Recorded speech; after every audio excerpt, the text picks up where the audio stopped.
श्री रामचरितमानस बालकांड चौपाई 146 से शुरू। जब जीवन में समस्या बहुत कठिन हो जाए और विकट समस्या आ जाए, कोई हल नहीं मिलता हो तो क्या करें, कौन सा उपाय करें, कौन सा टोटका करें? आइए जानते हैं पहले बालकांड। प्रेम से बोले हर हर महादेव। नील सरोरु नील मणि, नील नीरधर श्याम, लाजहि तन शोभा निरखी, कोटि कोटि शतकाम। भगवान के नीले कमल, नील मणि और नीले जल युक्त मेघ के समान श्याम वर्ण शरीर की शोभा देखकर करोड़ों कामदेव भी लजा जाते हैं। शरद मयंक वदन छवि सीवा, चारु कपोल चिबुक दर ग्रीवा, अधर अरुण रद सुंदर नाशा, विधु कर निकर विनिंदक हाशा। उनका मुख शरद पूर्णिमा के चंद्रमा के समान छवि की सीमा स्वरूप था। गाल और ठोड़ी बहुत सुंदर थे, गला शंख के समान था, लाल ओठ, दांत और नाक अत्यंत सुंदर थे। हंसी चंद्रमा की किरण वाली को नीचा दिखाने वाली थी। नव अंबुज अम्बक छविनी की, चितवनी ललित भावती जी की, भ्रिकुटि मनोज चाप छविहारी, तिलक ललाट पटल दुतिकारी। राम सिया राम जय जय राम। नेत्रों की छवि नए खिले हुए कमल के समान बड़ी सुंदर थी, मनोहर चितवन जी को बहुत प्यारी लगती थी। टेढ़ी भौएं कामदेव के धनुष की शोभा को हरने वाली थी। ललाट पर प्रकाश में तिलक था। कुंडल मकर मुकुट सिर भ्राजा, कुटिल केस जनु मधुप समाजा, और श्री वस रुचिर वन माला, पद की हार भूषण मणि जाला। राम सिया राम जय जय राम, राम सिया राम जय जय राम। कानों में मकराकृत मछली के आकार के कुंडल और सिर पर मुकुट सुशोभित था। टेढ़े घुंघराले काले बाल ऐसे सघन थे मानो भौरों के झुंड हो। हृदय पर श्री वस सुंदर वनमाला, रत्न जटित हार और मणियों के आभूषण सुशोभित थे। केहरि कंधर चारु जनेऊ, बाहु विभूषण सुंदर तेऊ, कर कर सरिस सुभग भुज डंडा, कटिनि संग कर शर को डंडा।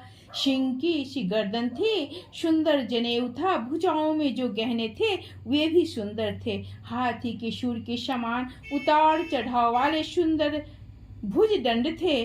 कमर में तरकश और हाथ में बाण और धनुष शोभा पा रहे थे। तरित विनिंदक पीत, पट उदर रेख वर्तीन, नाभि मनोहर लेति जनु, जमुन भवर छवि छीनी। राम सिया राम जय जय राम। स्वर्ण वर्ण का प्रकाश में पीतांबर बिजली को लजाने वाला था। पेट पर सुंदर 3 रेखाएं थीं। नाभि ऐसी मनोहर थी मानो यमुना जी के भंवरों की छवि को छीन लेती हो। पद राजीव वरनी नहीं जाहिम, मुनि मन मधुप बसहिम जनमाहिम। वाम भाग शोभति अनुकूला, आदि शक्ति छवि निधि जगमूला। जिनमें मुनियों के मन रूपी भौरों से भजते हैं भगवान के उन चरण कमलों का तो वर्णन ही नहीं किया जा सकता। भगवान के बाएं भाग में सदा अनुकूल रहने वाली शोभा की राशि, जगत की मूल कारण रूपा आदि शक्ति श्री जानकी जी सुशोभित हैं। जासु अंश उपजा जहीं गुण खानी, अगणित लक्ष उमा ब्रह्मानी। भ्रिकुटी विलास जासु जग होई, राम बाम दिश सीता सोई। सिया राम जय राम जय जय राम। जिनके अंश से गुणों की खान अगणित लक्ष्मी पार्वती और ब्रह्मानी त्रिदेवों की शक्तियां उत्पन्न होती हैं, तथा जिनकी भौएं के इशारे से ही जगत की रचना हो जाती है, वही भगवान की स्वरूपा शक्ति श्री सीता जी श्री रामचंद्र जी की बाईं ओर स्थित हैं। छवि समुद्र हरि रूप बिलो की, एक टक रहे नयन पट की। चितवाहिम सादर रूप अनूपा, तृप्त न मानहिम मनुष्यत रूपा। जय सिया राम जय सिया राम। शोभा के समुद्र श्री हरि के रूप को देखकर मनुष्यत रूपा नेत्रों के पट पलके रोके हुए एक टक स्तब्ध रह गए। उस अनुपम रूप को वे आदर सहित देख रहे थे और देखते देखते अघाते ही न थे। हर्ष विवश तन दशा भुलानी, परे दंड इव गहि पद पानी। सिर पर से प्रभु निज कर कंजा, तुरत उठाए करुणा पूंजा। आनंद के अधिक वश में हो जाने के कारण उन्हें अपने देह की शुद्धि भूल गई। वे हाथों से भगवान के चरण पकड़कर दंड की तरह सीधे भूमि पर गिर पड़े। कृपा की राशि प्रभु ने अपने कर कमलों से उनके मस्तकों का स्पर्श किया और उन्हें तुरंत ही उठा लिया। बोले, कृपा निधान मुनि अति प्रसन्न मोहि जानी, मांगहूँ बर जोई भाव मन महादानी अनुमानी। फिर कृपा निधान भगवान बोले, मुझे अत्यंत प्रसन्न जानकर और बड़ा भारी दानी मानकर जो मन को भाए वही वर मांग लो। सुनी प्रभु बचन जोरी जुग पानी, धरि धीरजु बोली मृदुवानी। नाथ देखी पद कमल तुम्हारे, अब पूरे सब काम हमारे। राम सिया राम जय जय राम। प्रभु के वचन सुनकर दोनों हाथ जोड़कर और धीरज धरकर राजा ने कोमल बानी कही, हे नाथ, आपके चरण कमलों की देखकर अब हमारी सारी मन कामनाएं पूरी हो गईं। एक लाल शाबरी उड़ माहिम, सुगम अगम कही जाति सो नाहिम।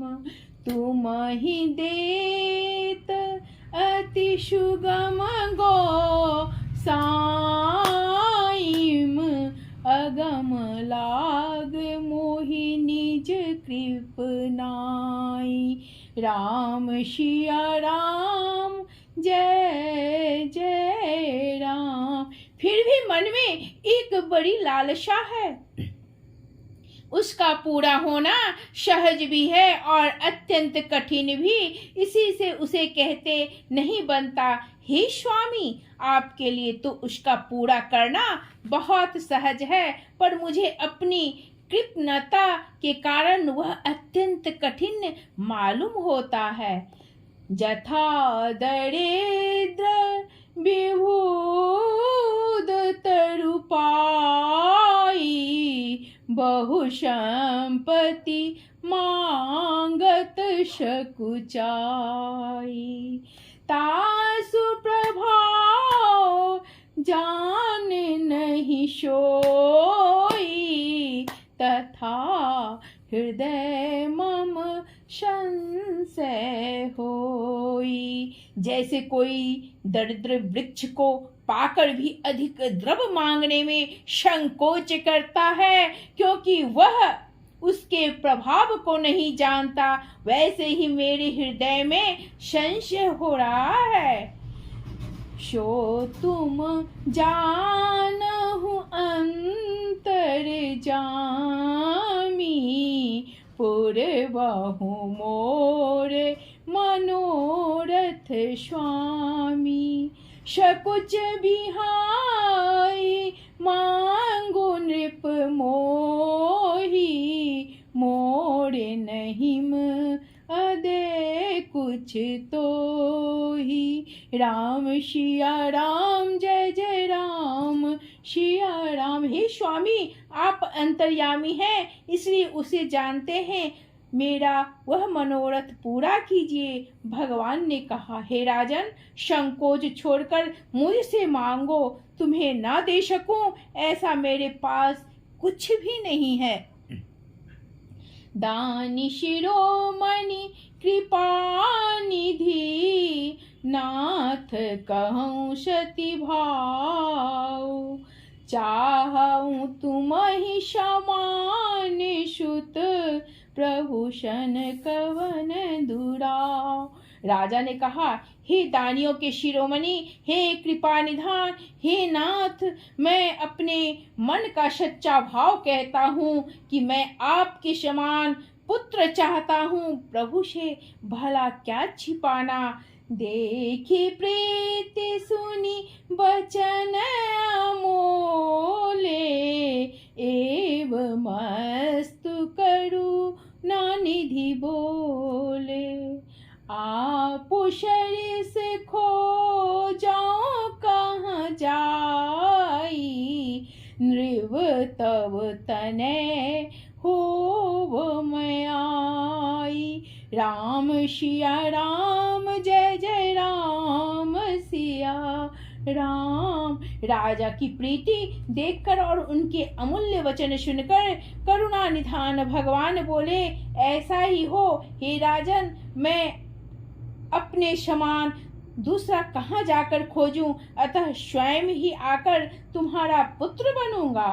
सतरूप ही बिलो की कर जोरे, देवी मांगु बरु जो रुचि तोरे। जो बरु नाथ चतुर नृप मांगा, सोई कृपाल मोहि अति प्रिय लागा।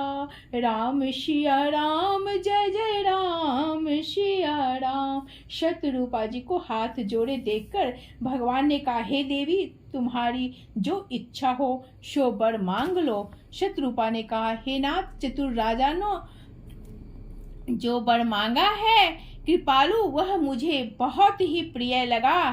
प्रभु परंतु सूठी होती ढाई, यद्यपि भगत हित तुम्हि सोहाई।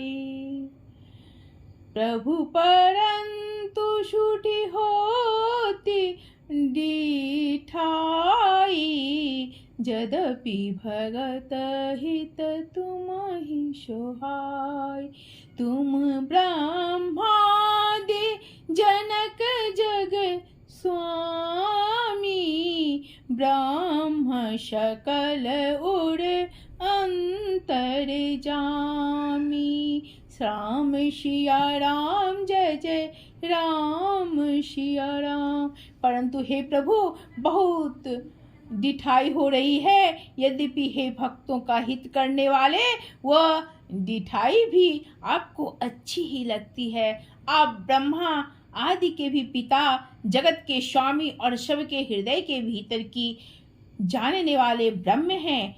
अश समुझत मन संशय होई, कहा जो प्रभु प्रवान पुनि सोई।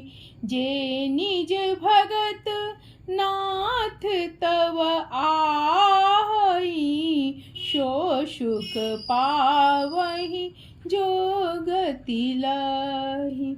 ऐसा समझने पर मन में संदेह होता है, फिर भी प्रभु ने जो कहा वही प्रमाण सत्य है। मैं तो यह मांगती हूँ कि हे नाथ, आपके जो निज जन हैं, वे जो अलौकिक अखंड सुख पाते हैं और जिस परम गति को प्राप्त होते हैं, सोई सुख सोई गति सोई भगति, सोई निज चरण सनेहु। सोई विवेक सोई रहनी, प्रभु हमहि कृपा कर देहु। हे प्रभु, वही सुख, वही गति, वही भक्ति, वही अपने चरणों में प्रेम, वही ज्ञान और वही रहन सहन कृपा करके हमें दीजिए। सुनी मृदु गूढ़ रुचिर वरि रचना, कृपा सिंधु बोले मृदु वचना। जो कछु रुचि तुम्हारे मन माही, मैं सो दिन सब संशय नाहि। रानी की कोमल गुढ़ और मनोहर श्रेष्ठ वाक्य रचना सुनकर कृपा के समुद्र भगवान कोमल वचन बोले, तुम्हारे मन में जो कुछ इच्छा है वह सब मैंने तुमको दिया, इसमें कोई संदेह ना समझना। मातु विवेक अलौकिक तोरे, कबहु न मिटहि अनुग्रह मोरे। वंदी चरण मनु कहे हूँ बहोरी, अवर एक विनती प्रभु मोरी। हे माता, मेरी कृपा से तुम्हारा अलौकिक ज्ञान कभी नष्ट न होगा। तब मनु ने भगवान के चरणों की वंदना करके फिर कहा, हे प्रभु, मेरी एक विनती है।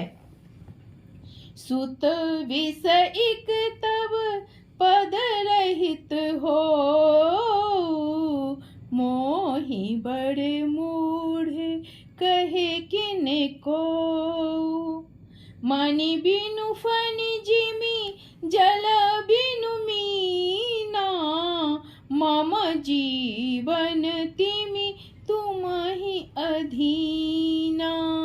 राम सिया राम, जय जय राम। आपके चरणों में मेरी वैसी ही प्रीति है जैसी पुत्र के लिए पिता की होती है। चाहे मुझे कोई बड़ा भारी मूर्ख ही क्यों ना कहे, जैसे मणि के बिना सांप और जल के बिना मछली नहीं रह सकती, वैसे ही मेरा जीवन आपके अधीन रहे, आपके बिना ना रह सके।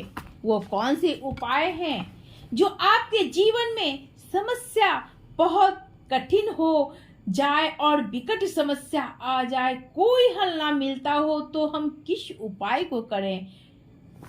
तो महाशिव पुराण कथा कहती है कि शिव मंदिर में आप पूजा, जिस शिव मंदिर में आप पूजा कर अर्चना करने जा रही हैं या जाते हैं, बेलपत्र वहीं ढूंढे, बेलपत्र का वृक्ष वहीं ढूंढे और उस बेलपत्र के वृक्ष के नीचे केवल आप जाकर वहां पर एक मूंग का दाना या एक चावल, वहीं पर जो कंकर पड़ा हो, उसी कंकर को आप शिव मानकर आप समर्पित कर दें और लोटा भर जल चढ़ाकर समर्पित कर दें आप पर। बाप अब जो है सारा काम बाबा पर छोड़ दें। 3 घंटा 4 घंटा में भोलेनाथ आपके काम में लग जाएंगे। अगर आप शिव भक्त हैं, प्रेम से बोलें हर हर महादेव।